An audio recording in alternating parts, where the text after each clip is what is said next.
सर्वसामान्यांच्या हक्काचा आवाज जागर जनस्थान।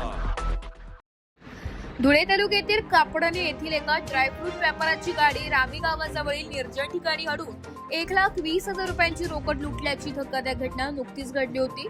2 दुचाकींवरून आलेल्या 4 अज्ञात लुटारूंनी व्यापाराच्या डोळ्यात मिरची पुडी फवारली आणि लोखंडी रॉडने अमानुष मारहाण करून ही जबरी चोरी केली आहे। या गंभीर घटनेमुळे परिसरात दहशतीचे वातावरण निर्माण झाले होते। घटनेचे गांभीर्य ओळखून सोनगीर पोलिसांनी तत्काळ भारतीय न्याय संहितेच्या संबंधित कलमांनुसार गुन्हा दाखल करत तपासाची चक्रे वेगाने फिरवली आहे। सोनगीर पोलीस ठाण्याचे प्रभारी अधिकारी आणि त्यांच्या पथकाने अत्यंत कौशल्याने तपास करत गोपनीय माहिती व तांत्रिक विश्लेषणाच्या आधारे या गुन्ह्यातील मुख्य सूत्रधारांसह एकूण 6 संशयित आरोपी निष्पन्न केले।